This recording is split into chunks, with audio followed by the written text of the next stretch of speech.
welcome to Conversations with Cnews. My name is Soyini Grey, and I have here with me one of our most beloved writers, activists, Eintou Springer. Hello and welcome to Conversations with Cnews. Thank you for having me. So I wanted to start, you have so many titles. You know, you're poet laureate of Port of Spain, you're a writer, you're an activist, you used to be a librarian at Nallis. I am a librarian, you never stop being a librarian. So talk to me about, but I'm really interested in the poet laureate title. You were poet laureate appointed in 2002. From 2002 to 2009, and I was succeeded by Anson Gonzalez, who unfortunately has transitioned, and we give him blessings on his way.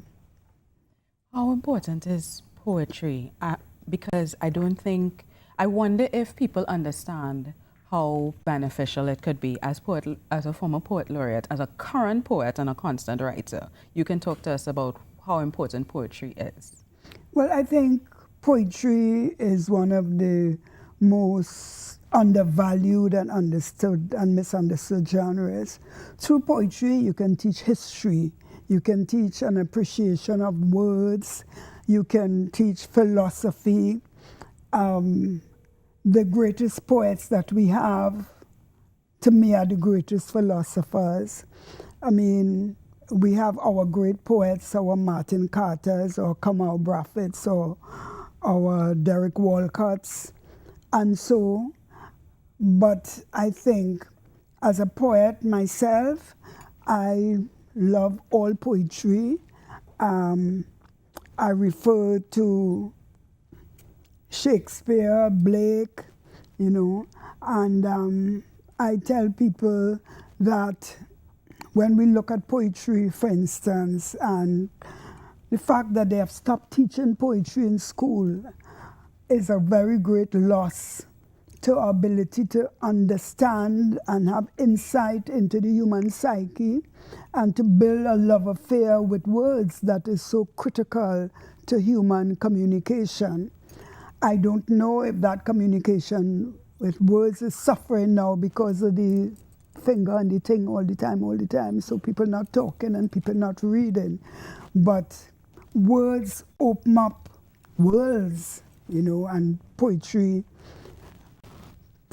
can be used to humanize our environment, our young people in an age where there's so much barbarism, and teach important life lessons. I mean, Julius Caesar is on the curriculum, and I was teaching it recently, and and there are so many lines which are life lessons. One that I always use with students: the fall there, Brutus, is not in our stars, but in ourselves, that we are underlings.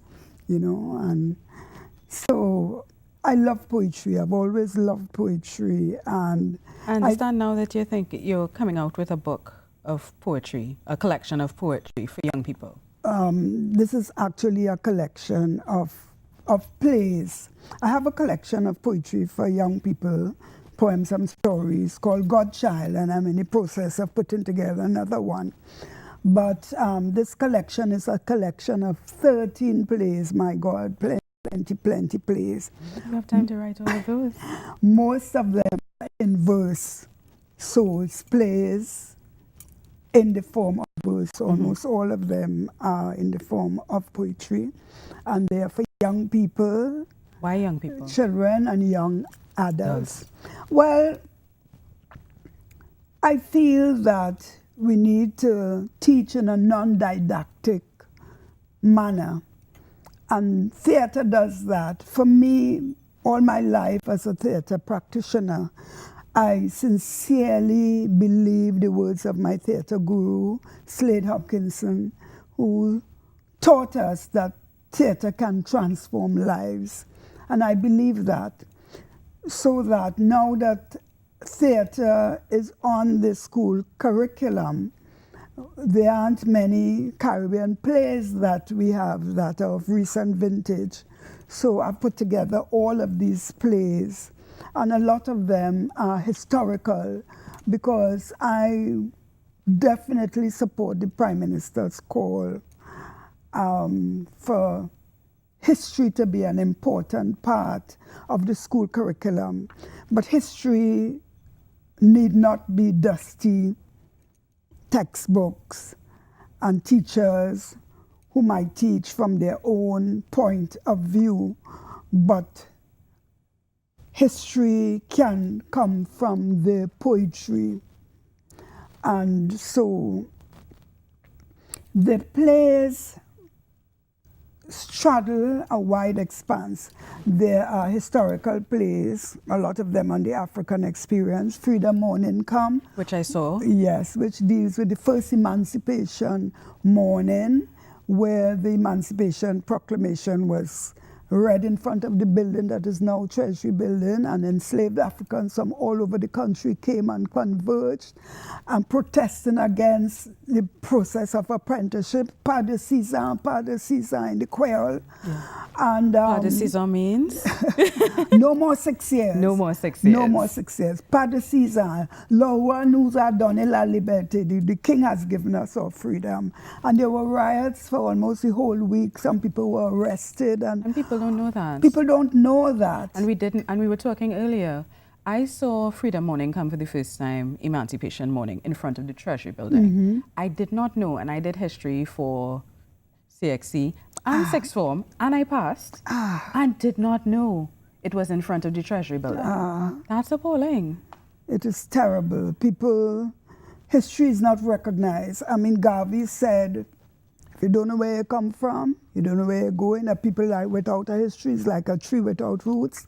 So the plays are historical in nature, that one. Of but they course, also bring the history to life, because that's what you were saying earlier. It shouldn't be dusty textbooks. And that's why I really relate to your plays, because it's stuff that I know, but they seem to abstract. Through your plays, they seem... It comes to life. Yeah. Another important thing about Freedom Morning Come is that it brings the experience of Haiti and the importance of Haiti into our perspective, into our worldview. The critical role of the Haitian Revolution of 1791 to 1804 in our own liberation, the fact that there many Haitians came here in an influx from 1791, and the whole role of Creole, and the fact that the Haitian Revolution had a direct influence, in fact, on our attempted revolution in 1805, and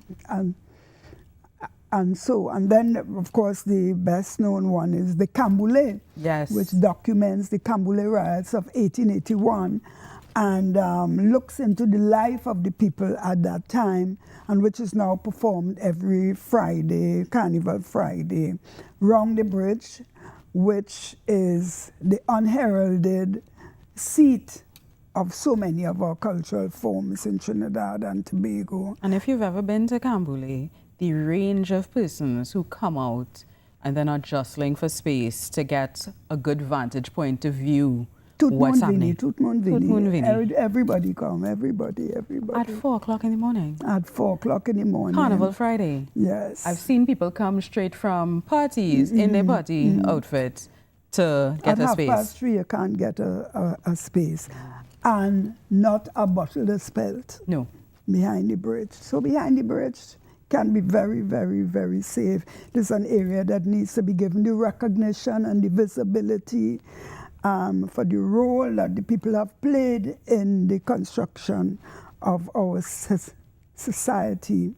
So there's the Camboulé, and then I was saying earlier that I'm from Santa Cruz and I have some Amerindian blood, Wara blood, and so I have devoted 2 plays in the collection to our First Peoples. One is called Hairima, which talks, of course, about the great Nepuyo chieftain, who was a warrior and who was very involved in the last stand of the Amerindians, which the Eurocentric historians refer to as the massacre, but which is really the last stand against enslavement by the Amerindians of 1699. And so there's that play on Hairima, which has been performed many years as part of the heritage celebration of the First Peoples.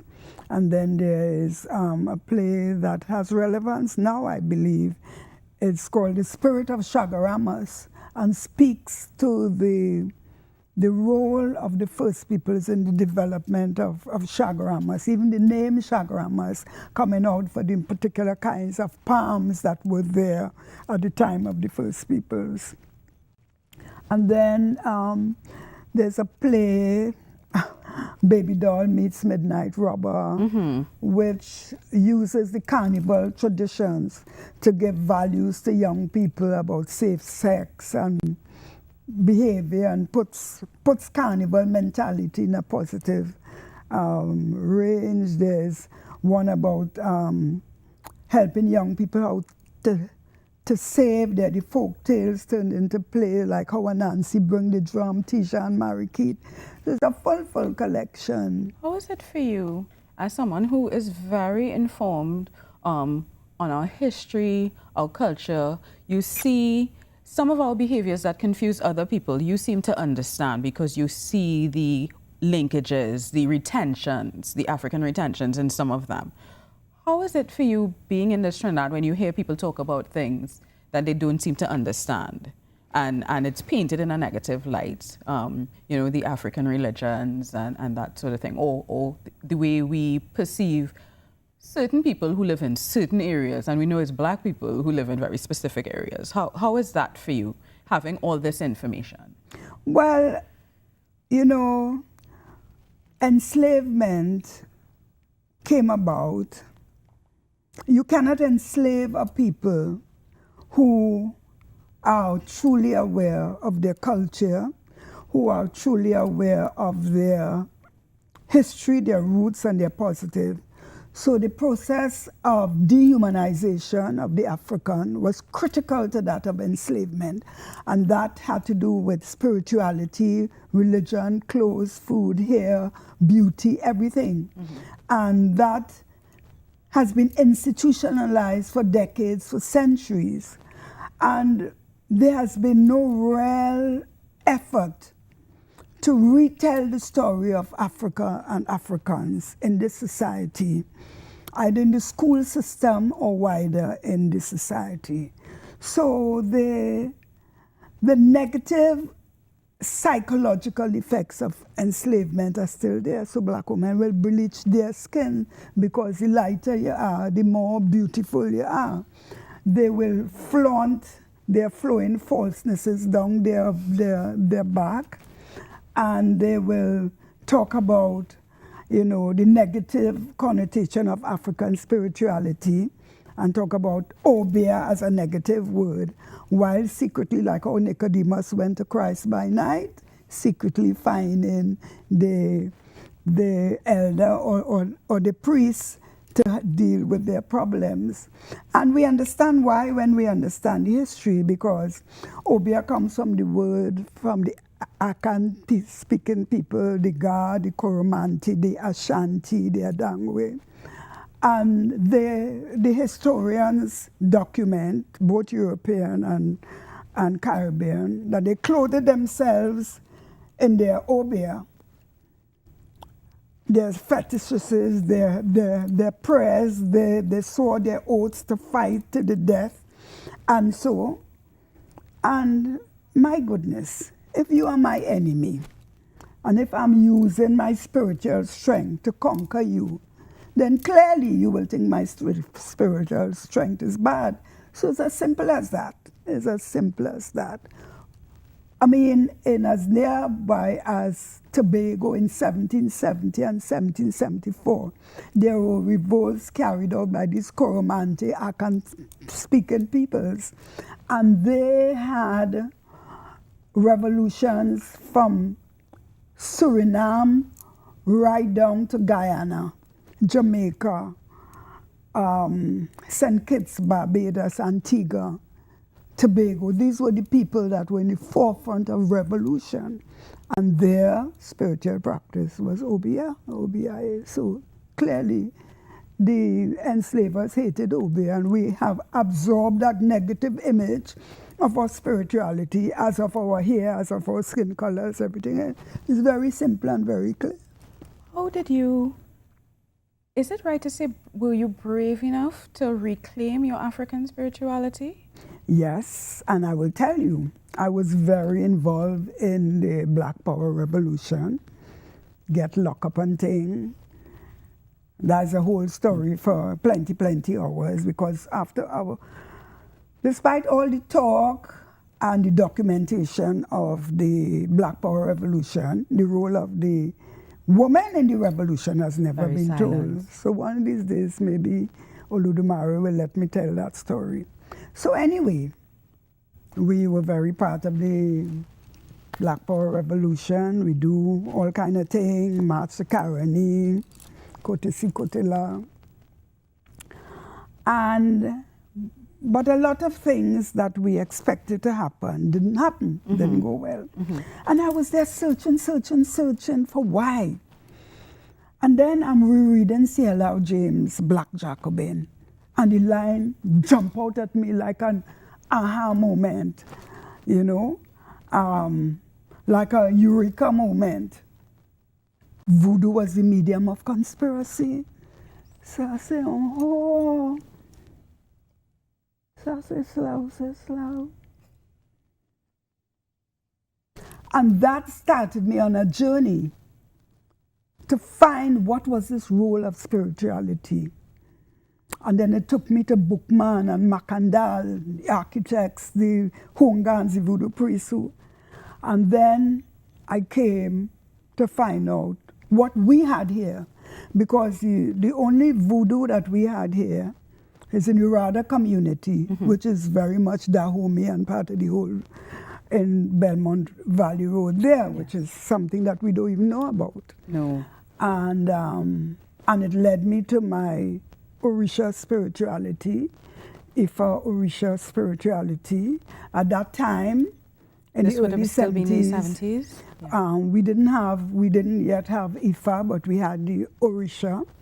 And I found myself in the Orisha Palais, in the Palais of Iyal Orisha, Bogbo, Melvina Rodney, God bless her, and the spiritual heir to Ebenezer Elliott, Panisa, the great Obia man, God bless him, and yes. Baba Samphils. I want to be the best Obia woman in the country, you know.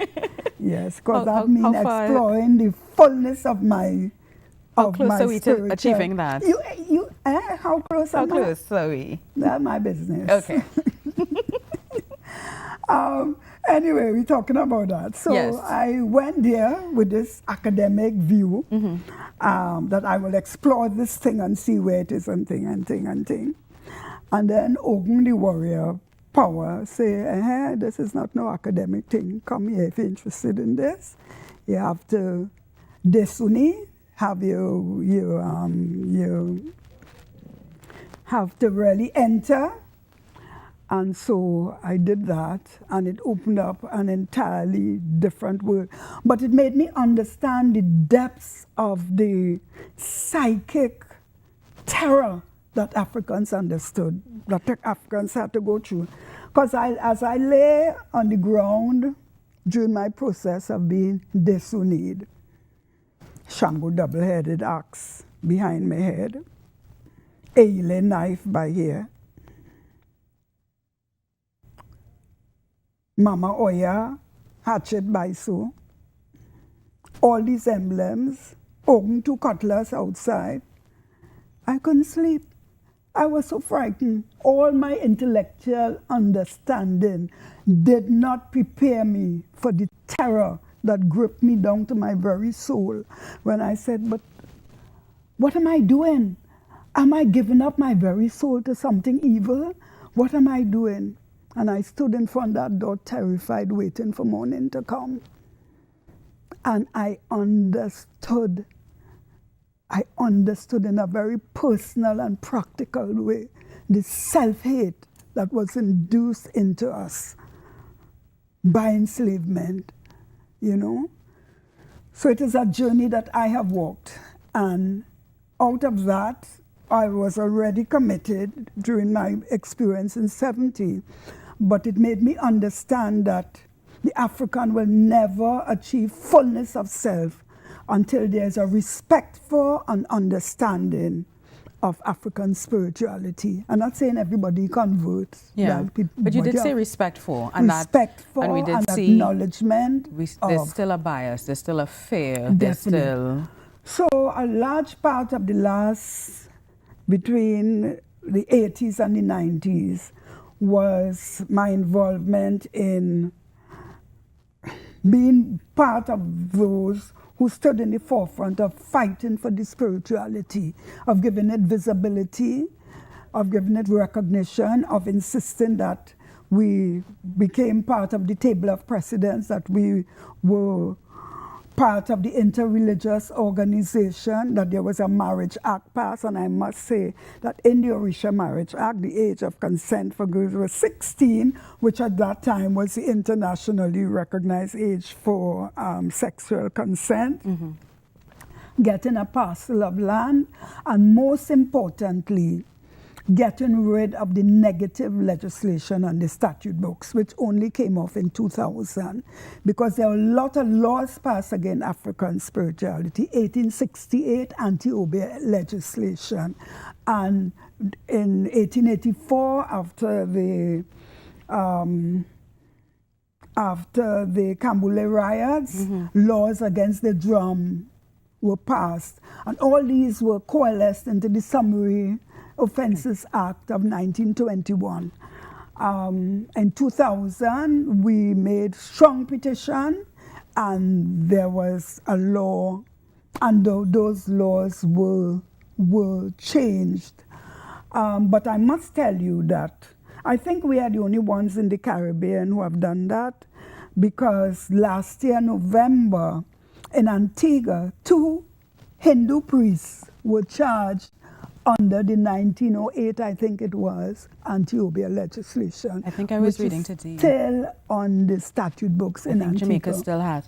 I think actually I was mentioning earlier that I know a lot of people now, today, that I can identify as Orisha, as practicing Orisha.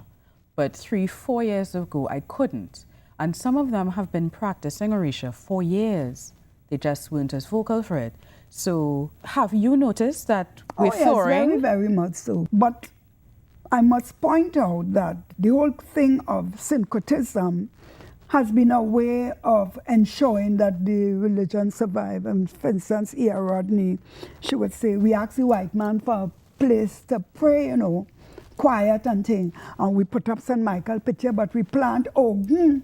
And when they come, it's not no saint that come, it's themselves, you know. So you had to cope. If they weren't going to let you pray the way you wanted to pray, you had to find a way to pray that they would not have shut you down. All that were facets of resistance. All of that is resistance. But the thing is, the difficult thing is that a mask is for covering. And when you put a mask on and you wear it for a very long time, it can become fused to your reality. And you cannot then make the distinction between the mask and the reality. You confuse the two, and especially when that mask is an alien one. So the task that remains to us is the stripping away of that mask of otherness. I wanted to thank you for joining us for Conversations with Cnews. Thank you so much. That we were just speaking to Eintou Springer. I say poet laureate of Trinidad and Tobago, activist, but I think teacher is most sufficient, and I really am grateful that she spent some time with us. But you have to remember mother and grandmother. Mother and grandmother. Okay, thank you for having me. You're welcome.